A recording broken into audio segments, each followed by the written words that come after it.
Okay, so we have an unboxing today. We've got this Apple Pencil here, and it's a white Apple Pencil. It only comes in white. So even if you get a black iPad, you have to get a white pencil. And here's the iPad Pro. Now this is the 9.7-inch model. It came out earlier this year, and it's 256 gigabytes. And as you can see, it's a Wi-Fi only model. So I have to have Wi-Fi to do anything. Now I find the saran wrap that Apple puts on it extremely difficult to get into, so I'm just cheating a little bit and using a kitchen knife. I'm going to go ahead and use it on the Apple Pencil box too. And try really hard not to cut myself. Okay, so now that we've got the box cut open, I'm just going to peel back all the fancy saran wrap. And it's coming off relatively easy compared to some of the past products that I've bought. The box is typical Apple. You have to kind of walk the top off. And there's the iPad Pro 9.7-inch.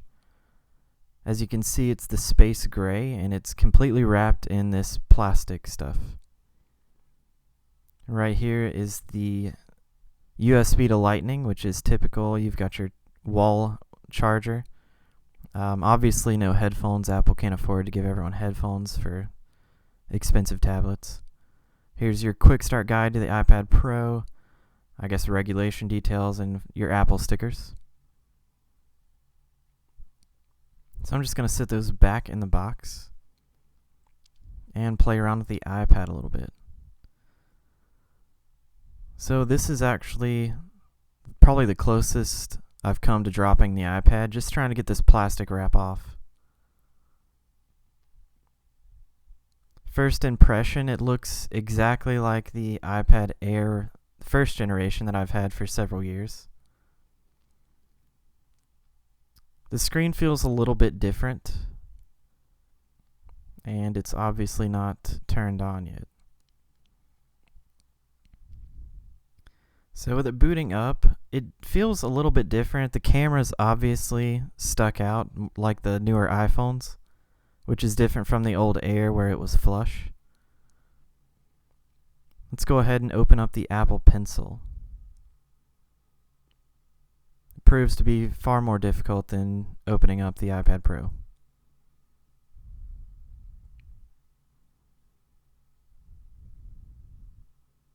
I just can't get it open.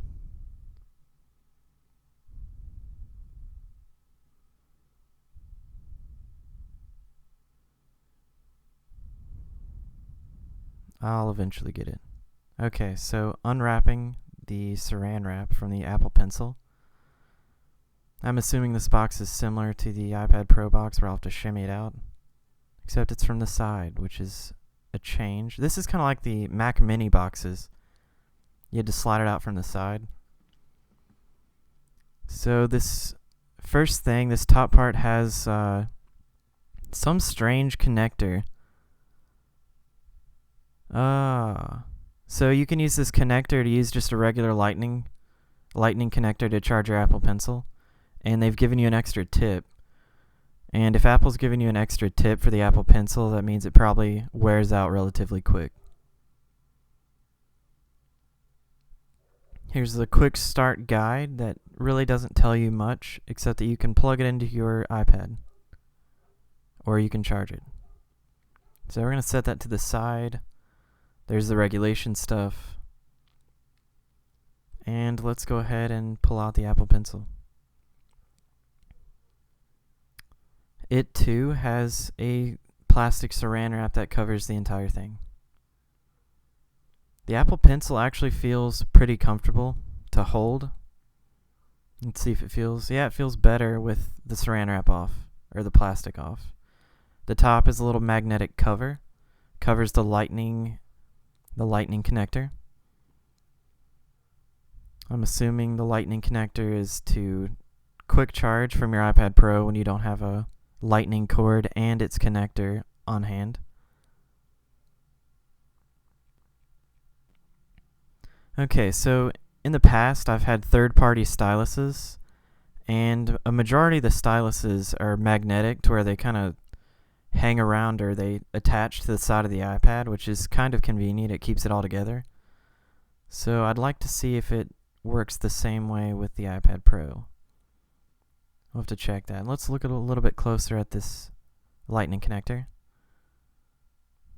Looks like every other lightning connector, maybe a little bit longer.